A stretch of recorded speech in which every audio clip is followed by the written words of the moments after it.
Pessoal, deixar então essa aula gravada aí, né? É, bom, hoje aí eu vou falar rapidinho aí, né? Bom, no sistema de direção, a gente viu ali que tem um sistema, né? O primeiro sistema era um sistema mecânico, né? Então, um sistema que era direto, né? Você girava ali o volante e já respondia direto. Só que era um sistema bem robusto, né? Bem duro, né? Ainda mais se for né? Ainda mais que é de veículo pesado, né? Então tem que ter um volante muito grande, né? Porque tem que ter aquela relação de torque, né? O braço de alavanca tem que ser maior. Se for um volantinho pequeno, isso é praticamente impossível fazer a manobra, né? Então são volantes grandes. Aí qual que é o problema? Ao longo do tempo, a gente sabe que todo sistema mecânico, por mais que ele seja bem mantido, com manutenção em dia, tem um desgaste natural das peças, né? Um atrito, desgaste natural, alguma coisa assim, aí gera chamar as famosas folgas, né?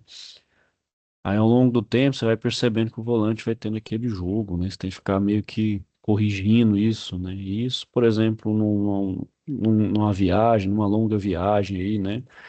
Uma estrada muito tempo, acaba ficando cansativo, sem falar que perde precisão, né? Então, se fazer precisar de uma manobra brusca, né? A manobra fica totalmente ali comprometida. Você não consegue fazer a manobra num tempo hábil, dependendo. E também, né, pessoal, acaba que o desgaste ali, o financeiro, né, a manutenção bem mais frequente. E com o avançar, né, começou a ter as chamadas, vou compartilhar a tela aqui, a chamada direção servo-assistida, né, que no caso aqui hoje a gente tem começou com a hidráulica, né? Aí avançou para eletrohidráulica e a gente agora tem a direção 100% elétrica, né? Que usa um motorzinho elétrico. Bom, na direção hidráulica, né, a pressão do fluido ela vai multiplicar a força exercida pelo motorista no volante, ou seja, ele vai funcionar como um amplificador da força do motorista ali, né? Então, o motorista ele vai fazer um pequeno movimento, um esforço bem menor e esse esforço menor ele vai ser multiplicado, porque o sistema ali físico da direção, ele é pesado, né? Tem o peso da roda, tem o peso do automóvel sobre as rodas, né? Sobre o eixo, então a direção fica pesada, então ele vai ampliar essa força, ou seja, vai exigir menos do motorista, né? E principalmente naquela exigência quando é de baixa velocidade. Então a gente sabe que na baixa velocidade é aí que o esforço é maior ainda, né? Bom, então, sem a pressão e a vazão na direção hidráulica, né? Se não tiver essa vazão ali, ele não vai, não, isso não funciona, né? Então você não tem auxílio, realmente fica extremamente duro. Quem já desligou, por exemplo, o automóvel, né, pode ser até o próprio carro, tanto que a direção endurece, porque realmente não tem nenhum auxílio, o auxílio hidráulico, né? Bom, em caso de avaria, né? Por exemplo, no sistema hidráulico, ele pode ser manejado, só que como pode ter algum problema de vazamento ou não está bombeando de forma correta o fluido hidráulico, o que que pode acontecer? Você perde aquele auxílio. Então, de uma certa forma, você vai sentir a direção ali com um certo nível de dureza. Então, aqui, pessoal, a gente tem um esquema do sistema hidráulico, né? Então, por exemplo, quando o motor está desligado, o fluido vai estar no reservatório, né?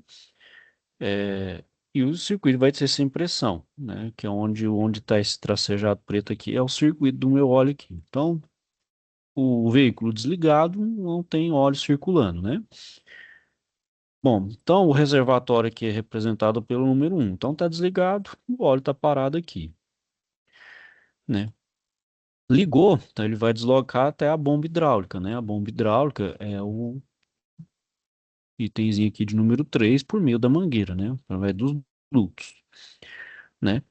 Bom, então do reservatório até a bomba não tem pressão, né? O que vai ter pressão é depois que ele sai da bomba ali, né? Então ele vai sair pressurizado, então é uma tubulação menor para o tratamento da pressão, para poder dar fluxo da fluido hidráulico, né? Onde ele vai então percorrer do 4 até o 5 aqui que está na caixa de direção, onde ele vai fazer de fato ali a movimentação, né?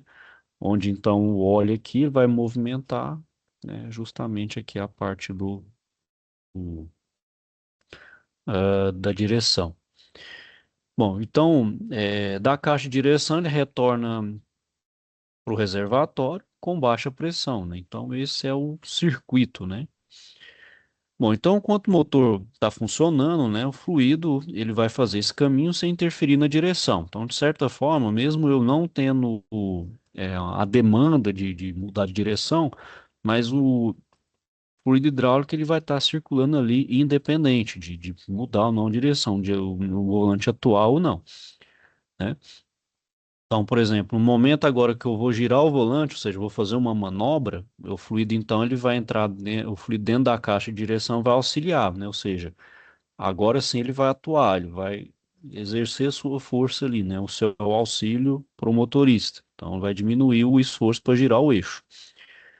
Girou o eixo ali, né? Ele vai movimentar o braço Pitman, que é a peça de número 8, e por sua vez ele movimenta ali a barra de direção, onde que ele vai fazer aquele movimento ali de movimentar para um pro lado ou para o outro, né? Para justamente fazer a viragem das rodas. Então tá aí uma animação, né, pessoal? Justamente, né? Sai do reservatório para a bomba, da bomba vai ali e ele vai fazer então todo esse circuito aqui. É um circuito bem simples, bem básico mesmo. Bom, e com relação à manutenção desse sistema, pessoal, a gente tem que ter alguma atenção, principalmente nas válvulas de pressão, né? Já que é um sistema que funciona sob pressão, né? Tem que verificar essas válvulas, principalmente o seu funcionamento. E algumas válvulas a gente tem aí, por exemplo, o esforço que o motorista exerce no volante, ele é transmitido para a caixa de direção pela coluna. Então, a caixa de direção hidráulica, ao receber a indicação do motorista que está alterando a trajetória do veículo, ele vai ampliar ou multiplicar essa força por meio da pressão hidráulica, que vai ser fornecida pela bomba de direção, né? Quando estiver no final do curso, né, quando a gente tem a barra de direção e chega ao final, né, é, então uma válvula de descarga, o fim de curso, ela entra em ação, né, porque se não tivesse por exemplo, eu estou fazendo o giro do volante, chega até no fim do curso, se não tiver esse fim de curso, o que que acontece? A minha pressão aumenta de forma tal que pode colapsar o meu sistema, estourar mesmo o meu sistema hidráulico, né? Então, nesse momento, essa válvula ela entra em ação, né, que é essa descarga, e o motorista sente um peso da direção, né, ou seja, acabou ali o auxílio, né, isso fica totalmente mecânico. É uma forma mesmo de até avisar, opa, aqui é o fim de curso, não tem como ser, e até mesmo chega naquele batente, né, que é o final mesmo do curso, né. Então, por exemplo, fica um pouco mais duro e depois ele chega no fim de curso. Bom, a maioria das caixas de direção também vai ter essas válvulas de fim de curso, que ao ser instaladas e com o procedimento correto feito, vão ser instruídos pelo fabricante, vão se autorregular, né, dispensando aí nova regulagem. Caso dê um problema, a gente substitui por novas, né, do mesmo modelo da caixa, pois o fabricante pode produzir mais de um modelo, né, ou consultar o manual e o catálogo de peças, selecionando a válvula com a referência correta. Então, somente, pessoal, tomar cuidado aí, né, com o exame cuidadoso que consegue verificar a diferença entre uma válvula e outra, porque se você põe uma válvula de especificação errada, seu sistema não funciona da forma correta. A gente também tem a válvula, vai limitar a pressão, né, justamente para não colapsar também o sistema trabalhar com sobrepressão, né? Então, ela vai regular a pressão máxima do trabalho do sistema, evitando que ocorram danos, né? Então, consultar o manual técnico do veículo ao buscar valores de medição, né? Geralmente aí é entre 120 a 150 bar. E a válvula de alívio é quando se força a direção contra um obstáculo, né? Seja um meio-fio ou guia da calçada, evitando danos ao sistema. Então, a gente sabe quando a gente força ali para poder virar para cima de um meio-fio, né? Ou de um obstáculo maior, tem essa sobrepressão. Então, geralmente tem essa válvula de alívio para não sobrecarregar o sistema.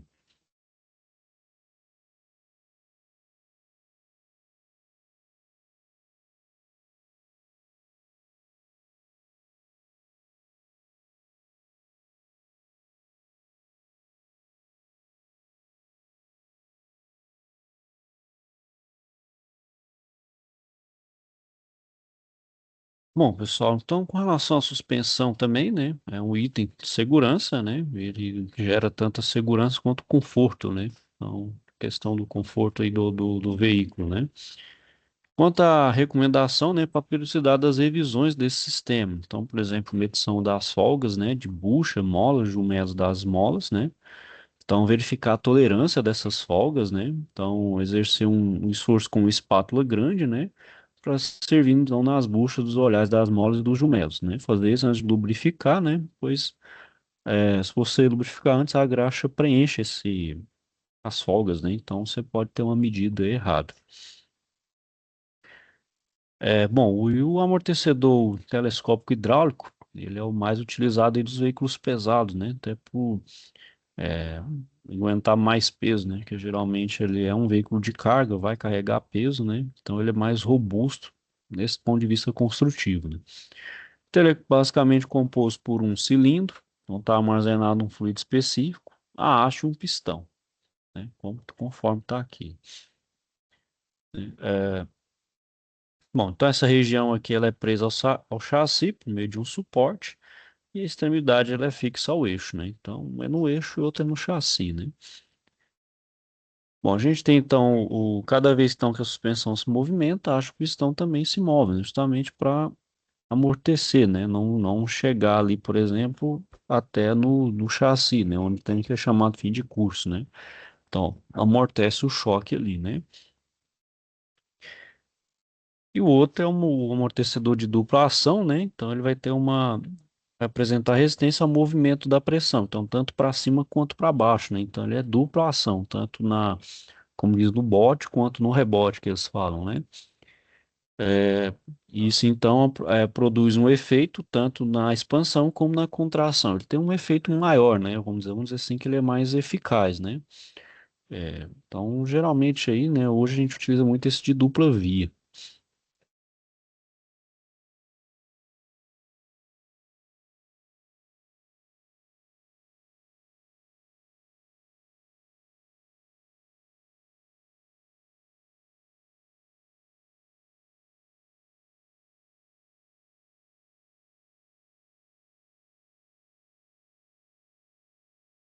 Então, um exemplo, né, pessoal, do meu amortecedor, né? Com a mola ali também, né?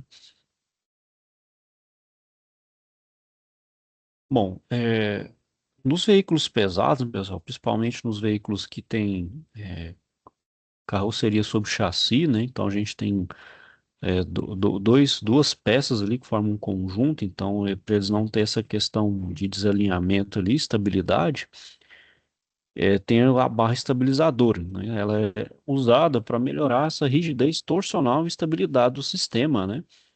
Essas barras, né?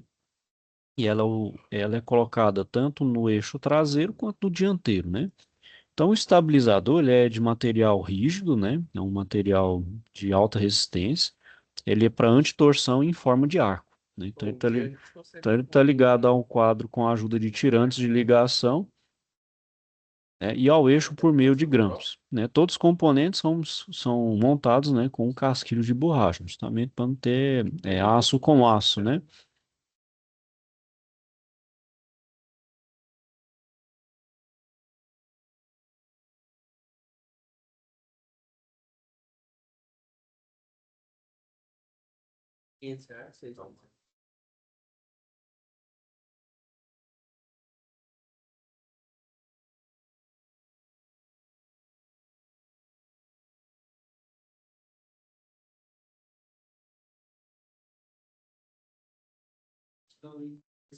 Então, por exemplo, como ela atua, né? Então, por exemplo, o caminhão ele está reto e a barra estabilizadora também, ou seja, não está atuando, está em repouso, né? Então, quando o caminhão está inclinado para o lado do motorista, a ponta da barra ela vai sofrer uma torção, né? Pois está virada para cima, pelo efeito da mola. E a sua reação é forçar para que o veículo volte a se estabilizar, justamente para evitar que o veículo, então, né? Geralmente a gente vê muito aí nos veículos pesados, caminhões, ônibus que devido ao movimento do balanço, o que que acontece? Com o tempo ele fica inclinado. Então quer dizer que a barra estabilizadora já não está fazendo o seu efeito, que é justamente fazer o movimento de retorno, seu movimento inicial, né? Para seu posição inicial.